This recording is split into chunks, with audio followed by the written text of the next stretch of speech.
All right, good morning, everyone. Let's get going. Okay, last night's session, U.S. markets held up beautifully well. I was totally wrong yesterday about my negative bias coming into the day, thinking that markets could correct. The Chinese cuts actually were able to kind of hold things up on the day. I think maybe caught a lot of people short yesterday.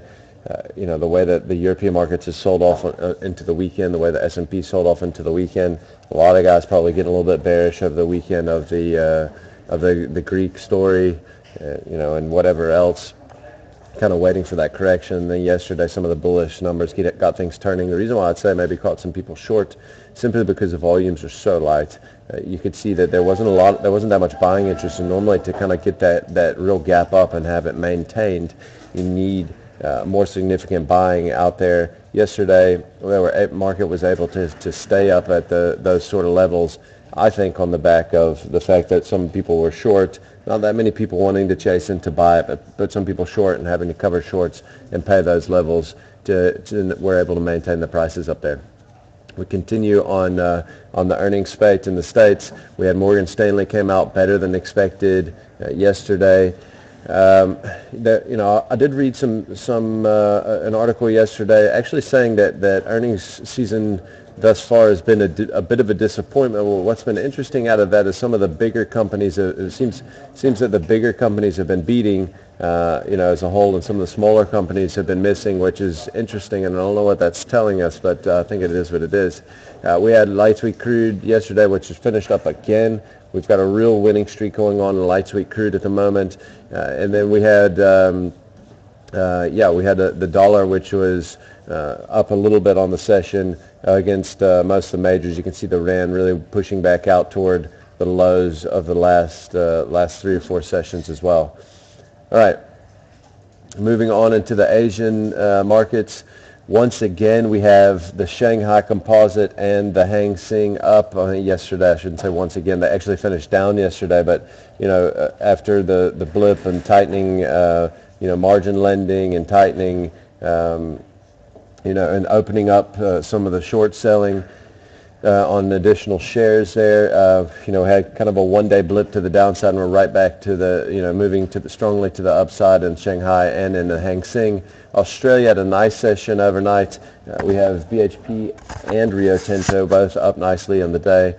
I think the mining space obviously caught a little bit of a bounce and was able to hold on to that bounce out of the back of the Chinese reserve ratio cut, and the Nikkei trading better on the weaker yen. So nice session overall out of Asia, putting us kind of strongly on the bull foot this morning. S&P futures up over 7 points. FTSE futures showing up 15 points this morning. DAX futures showing up as well. Our futures obviously also showing up about 2/3 of 1%. All right, chart of interest this morning showing spot oil and U.S. oil ETF. The oil ETF is kind of the worst place ever to buy there, because they get caught up in that contango, and you have a leak the entire time on the contango. There's not as many ways to play a pure oil price, because, like we said, because of the contango. If you're paying out in front, forward months buying oil futures contracts, you're paying up higher than the spot price that we're looking by as much as $4 or $5 a barrel. And if you buy the ETF, you're just getting killed on the rollover into that contango the whole time. As you can see there, underperforming quite badly at the moment. And so I think the way to play this is, obviously, if you want to try to play the run in oil prices. I don't necessarily know that the shares haven't already discounted a lot of this price move to the upside is by playing the shares rather than playing the oil price. All right, so no significant corporate action on the day. We've got the German ZEW survey out today, which has been quite a reasonable data point to trade around for the last couple of weeks. Keep out for that around 11.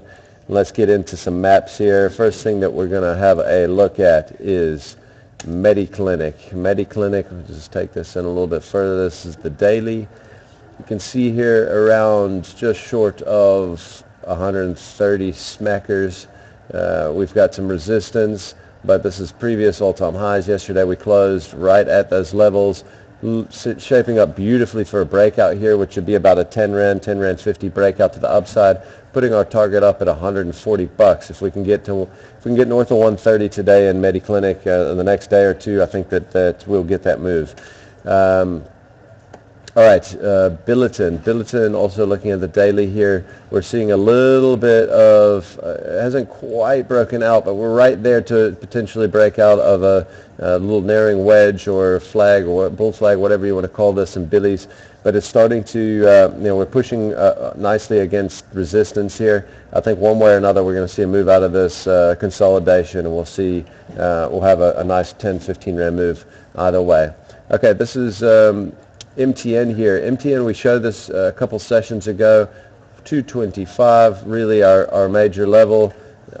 You can see that we closed right at 225 yesterday, and basically right at support. Was resistance, now becomes support. You got to watch this level closely today, see how it plays out. MTN did not trade well yesterday, but then again, the market didn't trade well. Watch it this morning. If we can hang on to 225, if we come down and retest it and still hang in there again, this might be a nice little place to jump in and play it for the next few bucks to the upside. All right, next one we'll look at is Amplats. So platinum price absolutely nosedived yesterday, but that didn't stop our Amplats from being able to tack on a few South African RONs. Basically coming up to test resistance. I think I would throw resistance in here at about 310. Somewhere between 308 and 310, which we closed at 307. So we're basically right there. And I think if we get north of 310, this thing will move to the upside. I don't know that there's a catalyst for this thing to run. If we look at the platinum price, and I'll show that quickly, it doesn't look great. Let's back out a little bit here, and you can really see the big picture. So we really broke down somewhere around here in platinum, right? When we dropped there, we came back up. We tried to get back above late February, early March, this level at around 1180, and we failed it badly. Okay, we made a nice flag up here, nice bear flag up here to test resistance. Failed exactly at that level, 1180, and now we're, as of yesterday, it looks like we're dropping. We're trading around 1150 at the moment, which is below support on this bear flag. And I think that to me the technicals still look like lower prices coming here in the platinum price. So looking at Amplats, yes, we've had a nice little move up here over the last couple sessions. Is this an opportunity to short? Potentially could be.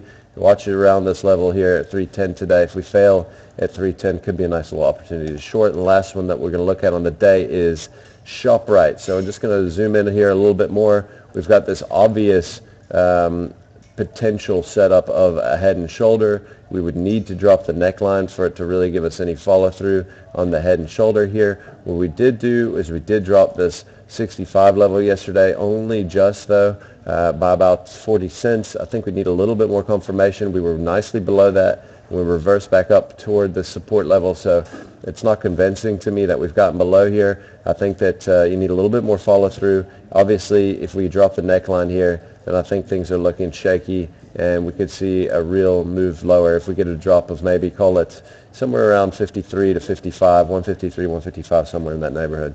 That's it for today, guys. Good luck out there.